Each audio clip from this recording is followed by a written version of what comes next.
Coaches, this is for the 13th. So Friday, and we want to make sure today with getting upside down that during the warm-up, once again, as you should always be doing, but this is a little bit more specific, is speaking with your athletes, talking with them and understanding what level they're thinking about doing. We should be getting upside down if we are doing any sort of that during the workout, and then making sure you're kind of observing and understanding what level they're at and guiding them to what you think should happen. And we'll go over that in just a minute, but making sure everyone's getting upside down and you have things figured out for your athletes, what you think they should be doing, and counseling them on that. We got some clean complexes. With our first clean complex, we've been seeing a lot of this, okay? Clean pull. We should be getting good at squeezing that butt and sending our shoulders back. As I visited some gyms, I'm still seeing a lot of shrugging here, okay? And we're keeping that shrug coming in front of our ears and our barbells hanging away from our body. You can see this gap here. If I was holding it, what we're looking for is to squeeze the glutes, send those shoulders back, and be opening up just like we would in a back arch in any swing in gymnastics. It's the same idea. We're still engaged in our core. We're not just like opening up and being uncontrolled, keeping it nice and tight, core here, big pull in that clean, and the clean pull.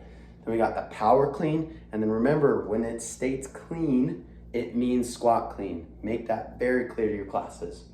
So this is super normal. We've been doing this for weeks now, but today the percentages are up a little bit.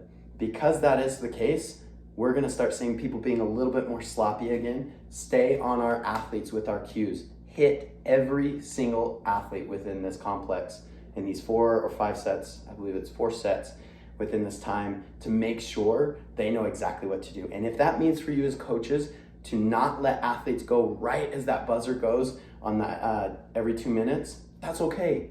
Make them understand that you're there to help them, and that's what you want to accomplish. Doesn't need to be that everyone watches one person, but make sure you tell so-and-so to wait until you come over so that you can watch them and help them out. Clean Complex 2.0 is like we did earlier, it's just for us to feel strong. We're up in those percentages, being a power clean. They can drop the barbell in between these lifts, so they can do a power clean, release the barbell, and then that clean and jerk. And that clean does need to happen in the squat position.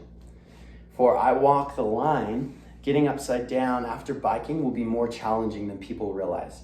When we do an aerobic movement straight into getting upside down, whether it's handstand push-ups or handstand walking, people do not realize how much they hold their breath and they're not able to get that oxygen to their body to continue moving and getting that blood flow and everything, all the energy systems working properly. So make sure that you're coaching your athletes and knowing your athletes on what they need to be able to do. And if they're in that zone that they're kind of like half good at handstand walking, it's here and there, the best thing that we're going to use for today is if you cannot complete 10 feet unbroken of handstand walking before the workout, you are not allowed to do handstand walking for this day.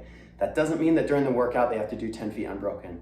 But what we're really looking for is if they can't even do 10 feet when they're fresh, there's no way that they're going to be doing 25 feet or more through the workout after biking and being fatigued. So make sure that they understand that.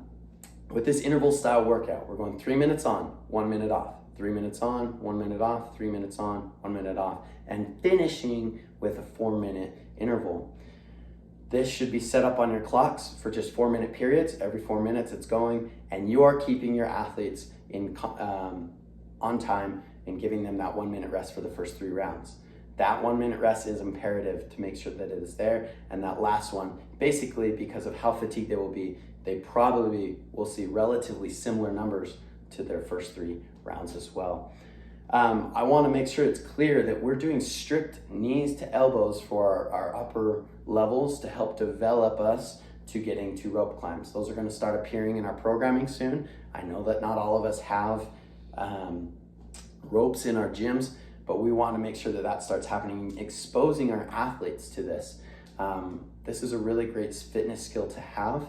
And so we want to make sure that they understand that by pulling and bringing our back up so that we are parallel, so that our back is parallel with the ground, and we're literally making physical contact with elbow to the knee, that we're going to simulate a really good, strong pull on the rope. And that's why this is there.